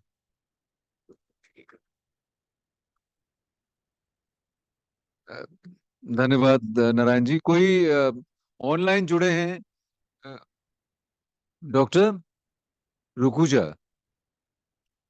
हाँ, डॉक्टर ऋतुजा, आप कुछ कमेंट करना चाहती हैं तो आपके पास फ्लोर है। आप सुन रहे हैं मेरे को? Yes, very much, sir. क्या बोले आप प्लीज? Am I audible? हाँ, बिल्कुल ऑडिबल है। Okay. Thank you, gentlemen, to giving me this platform. I just wanted to have 3 comments about the Bhutan. The motto of Bhutan is greatest happiness to the greatest people. The country who has not at all a strategy or just surviving on the fair justice of the other countries have very limited resources. So per capita income of Bhutan is very less. It is a strategically very big country and we have to be more sensitized, as Smriti madam has rightly said. And Dr. Rajesh Kharaz had mentioned about that how much we have to conquer that faith in them. Why they are deliver a more ties with China? Because we are somewhere has shown a strict punishment. That punishment should be little lethargic, or we should avoid that having. That if we open up by ending the bilateral relation with the Bhutan, we are open to the South Asia unpredictably. We have to safeguard the Bhutan as it is, with their limitation, overpowering them with whatever the efforts we can do.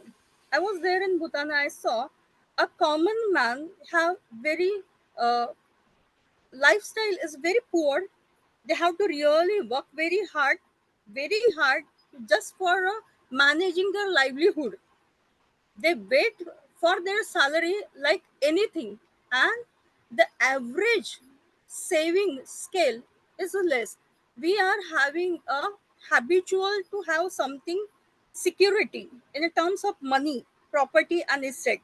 You won't find a common Bhutanese having some sort of these type of monetary or estate security, because they know that it's not going to work. They can't secure so much.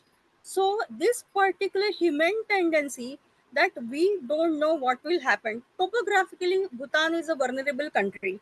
Carbon emission has affected very bad, that the flash floods is hampering their cultivation. And there may be a lack of cultivation, or they are totally dependent on India for even the fresh fruits and vegetables. So in this condition, we have to nurture our relation so docile, so polite with them, that they should feel that India is parenting them. And that is the way we are going to having a one at least fully supported country with us. Thank you so much. Very much. Does anyone else want to make a comment? Professor Kharat, you want to say something? Go ahead. Sir, good afternoon. Amit Gupta this side, sir. If I am allowed to intervene, sir. हाँ अमित बोलिए. Yes, my greeting is in compliment to everyone. Professor Saab, you mentioned about several aspects. इसमें अभी जो नया economic उन लोगों ने SEZ खोला है भूटान में. I'm sorry, मैं कहीं बाहर हूँ तो शायद बैकग्राउंड का नॉइस थोड़ा ज्यादा आ रही होगी. तो जो इकोनॉमिक अभी SEZ उन्होंने खोला है भूटान में, उसका आसाम पे और नॉर्थ ईस्ट के ऊपर में क्या पॉजिटिव इम्पैक्ट आप देखते हैं, इस बारे में अगर आप कमेंट कर पाए तो प्लीज. Thank you.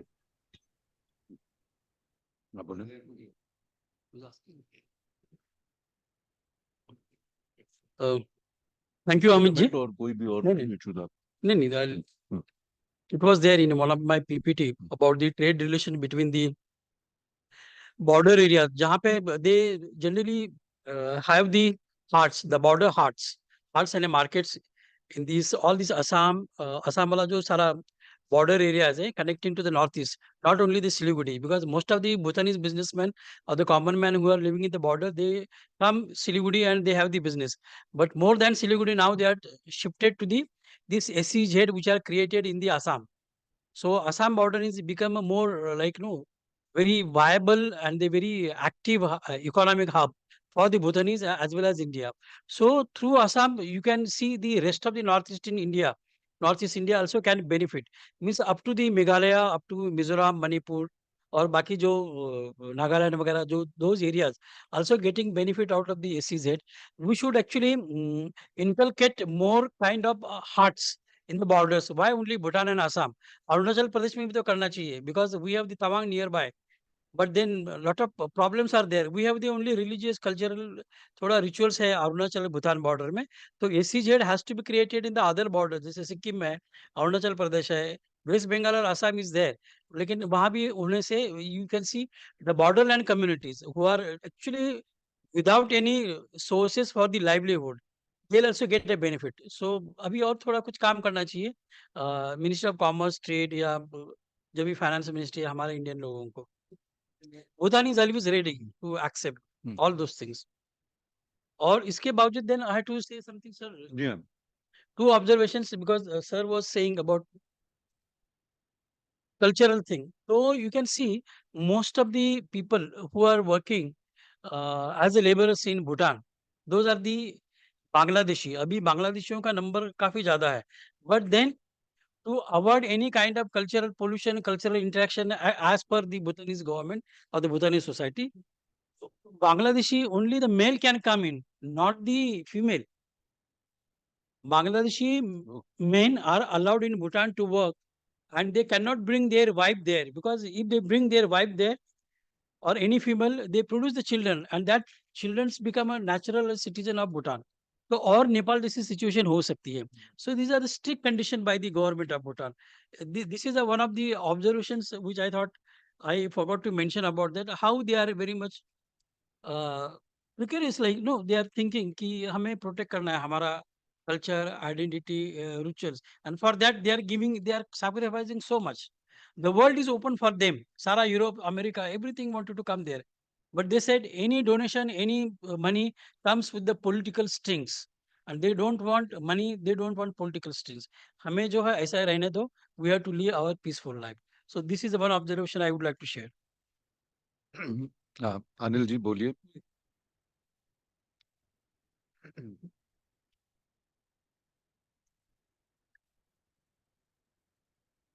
जी बहुत शुक्रिया इतनी महत्वपूर्ण बातचीत के लिए. एक दो बातें जो चर्चा में से निकली हैं वो मैं आपसे चाहूँगा कि उसके बारे में आप कहें. ये तीसरी चर्चा है. इससे पहले हमने श्रीलंका के बारे में, बांग्लादेश के बारे में बात की, और आज हम भूटान के बारे में बात कर रहे हैं. उन तीनों चर्चाओं में से एक बात, बल्कि दो बातें जो प्रमुख रूप से निकली हैं वो हैं, एक तो भारत का Buddhist relationship with these countries, particularly with Sri Lanka and Bhutan, और दूसरा role of China vis India. तो उसमें जनरलाइज और हम लोगों का भी विशेष रूप से, खास तौर से अंतर्राष्ट्रीय सहयोग परिषद का जो रोल है वो, जैसे आपने कहा कि कल्चरल एक रोल है, या जिसको ट्रैक टू डिप्लोमेसी कहते हैं, पीपल टू पीपल रिलेशनशिप, उसमें आपके सुझाव क्या हैं स्पेसिफिक, आपके या जिन्होंने अध्ययन किया है, क्योंकि आप लोग 25-30 वर्षों से अध्ययन कर रहे हैं, डिप्लोमेसी का एक पॉइंट ऑफ व्यू है, लेकिन क्या आपने सोचा है कि कैसे इस रिलेशन को और स्ट्रेंथन किया जा सकता है? तो प्लीज आप बताएं. खरा साहब आप ही बोलिए. चेतन जी, वो फाइल जो है ना PPT, so I'll explain it if you allow me 5-10 minutes.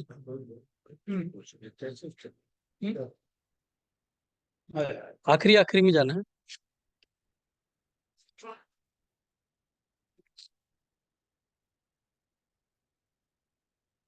देखिए, words, how India should respond. ये बहुत, मैं यही रखूंगा ये सब. ये यस, लेकिन ये बड़ा नहीं होगा.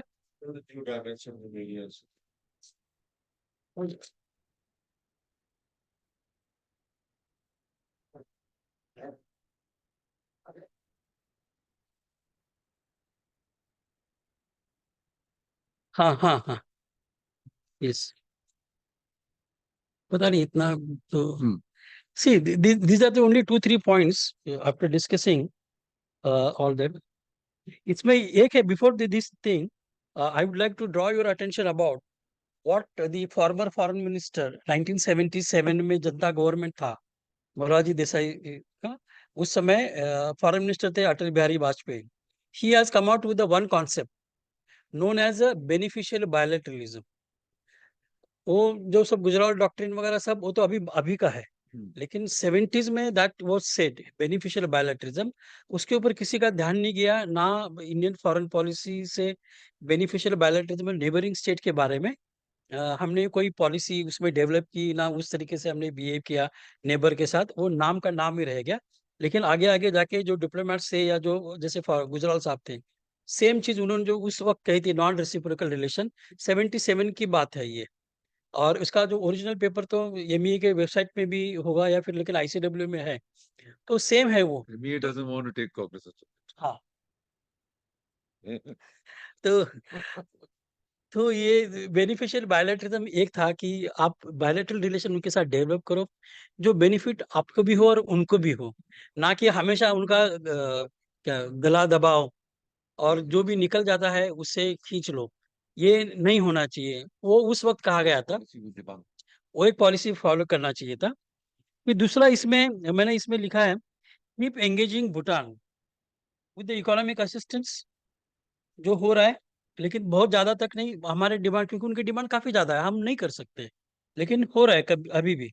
Official interactions help in the sectors like health, education, developing infrastructure. Developing infrastructure में हम कुछ नहीं कर रहे हैं, क्योंकि अभी भी यहाँ से वहाँ जाने के लिए जैसे कि 100 किलोमीटर्स का रास्ता है, यू नीड एटलीस्ट 6 आवर्स। वहाँ पे दंतक काम करता है बॉर्डर रोड जो है, मिनिस्ट्री ऑफ डिफेंस का जो है बॉर्डर रोड डेवलपमेंट। लेकिन इंफ्रास्ट्रक्चर इंडिया की तरफ से दे आर एक्सपेक्टिंग, वो नहीं हो रहा है। लेकिन उसमें अगर हम जाएंगे तो इंटर कनेक्टिविटी जो है विद इन भूटान, वो हमारे लिए फायदेमंद रहेगी, ना कि between India and Bhutan border. वो एक पॉइंट है। Open multi track diplomacy, India Bhutan friendship council जो है, लेकिन नदारद है, कहीं कुछ हो नहीं रहा है, मैं तो देख नहीं रहा हूँ। और एकेडमिक एक्सचेंज वो भी नहीं हो रहा है। इंडिया से कितने लोग वहां जाके बैठते हैं। Everybody wants to go to Europe. Europe जाओ, स्पेन में जाओ, स्वीडन स्वीडन जाओ, डेनमार्क जाओ, हॉलैंड जाओ, वहां जाके बैठो, वहां की पढ़ाई करो। How many Indian scholars, how many Indian academic community wanted to go to in Bhutan remote area, वहां बैठ के पढ़ाई करो। सार्क एक फेलोशिप हुआ करती थी, लेकिन उस समय भी कोई somebody from the diplomatic corps has gone there and used that chair। उसके बाद कोई एकेडमिक नहीं गया वहां पे। But that was a good initiative taken अभी 90s के बाद जब सार्क हुआ तब वो है। Third point is that maintain the non-reciprocal relation with the spirit of beneficial bilateralism, which I have discussed initially. What do you mean by that one? That's very clear. Non-reciprocal relations. With spirit of beneficial bilateralism, I said, sir, beneficial bilateralism क्या है? Win-win situation. Non-reciprocal is obvious. Don't expect Don't expect reciprocity. anything, no? Uh, मतलब हर कोई चीज देने से हमको return में, Spirit of beneficial bilateral. yes, and that was said by former foreign minister What did he Atal mean Bihari by Vajpayee। it? What did he mean by beneficial bilateralism? उस समय का उनका जो स्टेटमेंट है, उनकी जो speeches है, जो मैंने पढ़े हैं, जो मैंने अपने रिसर्च में भी इस्तेमाल किया है, कि what it was not with Pakistan but it was mainly with the other countries। उस समय नया नया बांग्लादेश था और श्रीलंका था। तो beneficial bilateralism, you have bilateral relation one to one, not to the multilateral relation. और उस बायलैटरल रिलेशन में you see that how those countries or those are the weak countries, they were neighboring countries, what totally depend upon the other sources, not necessarily India। Sri Lanka के लिए India की जरूरत नहीं, और भी बहुत सारे हैं, but may be Bhutan, Nepal, they are totally depend upon India. तो उनकी मदद करो and don't expect anything from them. वही नॉन रेसिप्रोकल है। जो नॉन रेसिप्रोकल रिलेशन है, गुजरात डॉक्ट्रिन का मेन कंटेंट था, लेकिन ओरिजिन उस वक्त का था जो हमने इस्तेमाल नहीं किया, लेकिन वो छप गया, पॉपुलर हुआ गुजरात डॉक्ट्रिन से। वो मैं कह रहा हूँ। प्रैक्टिकल हो सकता है सर। नहीं, प्रैक्टिकल हो सकता है कि अगर उसको आप लॉन्ग टर्म रिलेशनशिप में देखें कि आप जो उसको बेनिफिट दे रहे हैं, जो उसको असिस्टेंस दे रहे हैं, this is your own long term interest. If we begin to see it, then we will not be resentful. Otherwise हम लोग, the question that we often ask, हम नेपाल को इतना दे रहे हैं, इतना दे रहे हैं, देते जा रहे हैं, नेपाल क्या कर रहा है हमारे लिए, है? तो आप भूल रहे हैं कि नेपाल का इतना बड़ा बॉर्डर है। अगर आपके अच्छे रिलेशंस नहीं होंगे, नेपाल में खुशहाली नहीं होगी, तो इंडिया को नुकसान होगा। This is part of, I think, what Vajpayee ji's understanding was. He was a very liberal minded soul, and उन्होंने इस तरीके से सोचा होगा कि हमको लॉन्ग टर्म इंटरेस्ट में देखना है। तो शॉर्ट टर्म इंटरेस्ट में तो आप काउंट करने लगेंगे कि भाई मैंने एक बार खाने में बुलाया, उसने नहीं बुलाया, और उसने बुलाया तो फिर अब मैं दोबारा क्यों बुलाऊं। ऐसे नहीं होता है, रिलेशनशिप ऐसे नहीं चलती है। बड़े भाई के घर में छोटे भाई कई बार आ सकते हैं, जरूरी नहीं है, लेकिन बड़े भाई के लिए ये भी मना करना कि हम छोटे भाई के घर में जाएंगे नहीं, यार क्या जरूरत है, मिलना है ना, यस। आप हमारे घर आ जाओ, हमेशा ही हमारे घर आ जाओ, वो भी ठीक नहीं है। इंडिया ने ऐसा भी एटीट्यूड अख्तियार किया मोदी जी के पहले। तो मोदी जी की एम्फेसिस ऑन नेबरहुड फर्स्ट, ये नाराईबाजी नहीं है, विजिट करना। जैसे मैं कहूँ, आपने जिसका जिक्र बताया कि वो नारायण जी ने बोला कि नेहरू जी उस वक्त 5-5, 6-6 दिन की जर्नी करके भूटान गए, तो ऑब्वियसली दिमाग में एक इम्पोर्टेंस बताई ना। हर आदमी, prime minister of an independent country, उस वक्त बिजी थे, बहुत सारी चीजें थी, हमारे बड़े चैलेंजेस थे। उन्होंने हफ्ता भर निकाला भूटान को विजिट करने के लिए। दैट मीन्स भूटान को एक इम्पोर्टेंस दिया, नेपाल को इम्पोर्टेंस दिया। उसके बाद आप देख रहे हैं, जब 2014 में प्रधानमंत्री मोदी जी आए, तो उसके पहले हमारे प्रधानमंत्री ने 17 साल कोई ऑफिशियल विजिट नेपाल में नहीं हुई, नेपाल बगल में, एंड हमको शायद ये मालूम भी नहीं होगा। It to me also it was a revelation. सिर्फ गए हैं कभी कभार, वो कोई सार्क की समिट है या कोई मल्टीलैटरल इस तरह की meet, bilateral visit, no bilateral visit was undertaken, नहीं गए। तो ये जो है, ये मोदी जी ने शुरू किया ना, तो आप उनकी, you have to pander to their, एक उनकी एम्बिशन होती है, एक उनकी ईगो होती है, सबकी ईगो होती है, तो उसको भी हम जो है भाईचारे से, Last I two think- points and I'll stop. Just 2 points. So just I'll finish these 2 points and I'll stop. खत्म। उसमें ये है last two है, develop and inculcate confidence among Bhutanese people about its friendly gestures. Sorry. Develop and inculcate confidence among Bhutanese people about its friendly gesture. तरीके बहुत अलग अलग हैं।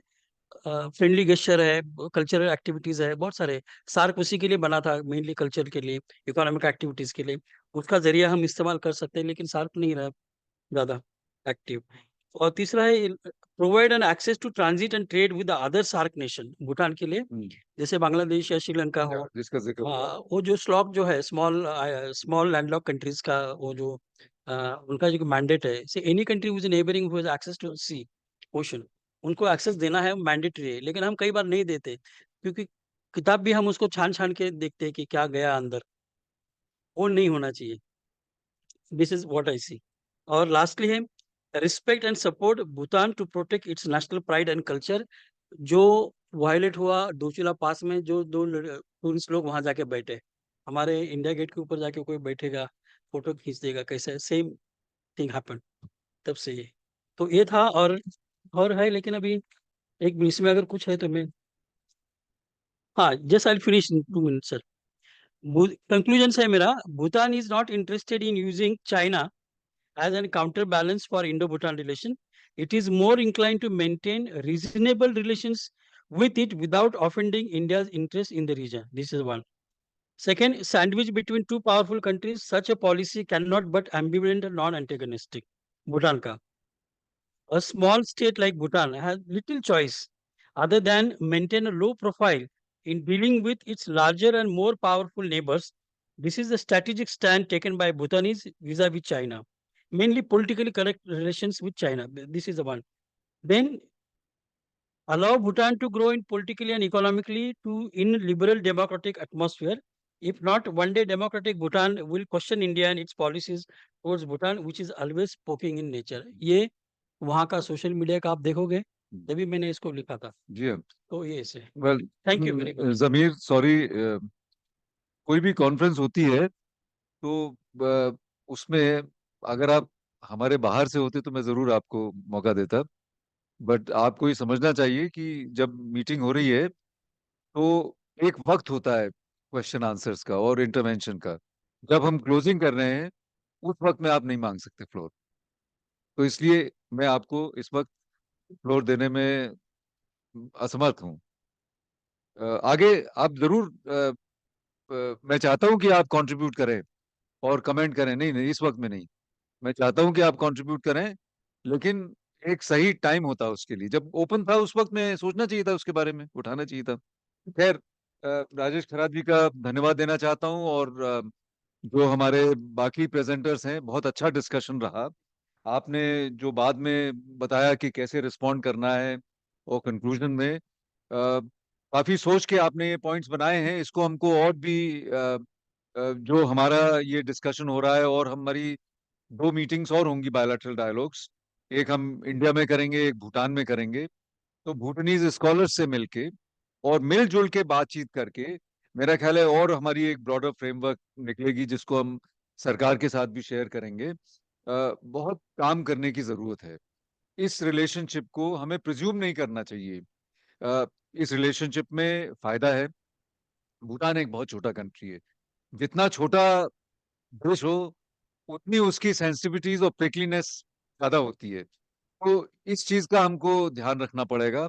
और जो चीजें नजर आ रही हैं, जैसे बताया आपने, आज के डिस्कशन में जिक्र हुआ कि उनका वेस्टर्न कंट्रीज, वेस्टर्न कल्चर की तरफ रुझान, तो ये सिर्फ भूटान में नहीं है, आप चाहे सिक्किम में देखें, हमारे नॉर्थ ईस्ट में भी देखें, तो वेस्टर्न कंट्रीज की तरफ जो रुझान है और वेस्टर्न कल्चर की तरफ रुझान है, उसको झुटलाया नहीं जा सकता है। We have to take cognizance of what is there. आज की तारीख में भूटान का कोई भी आदमी चाहता है कि मैं पढ़ने के लिए, इंडिया उसके लिए सेकंड ऑप्शन है। अगर पहले अमेरिका में हो जाए, पहले फ्रांस में हो जाए, लंदन में हो जाए, तो जरूर वो चाहता है। और दूसरा, जो उनकी सेंसिटिविटीज हैं और उनके जो और अंडर करेंट्स हैं चाइना के साथ में, उन सब चीजों को ध्यान में रखना चाहिए।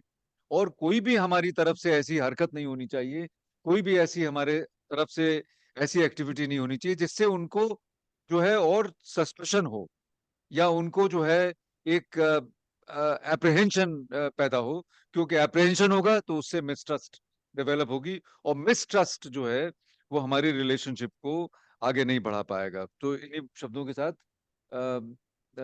हम खत्म करें। जी हाँ, धन्यवाद।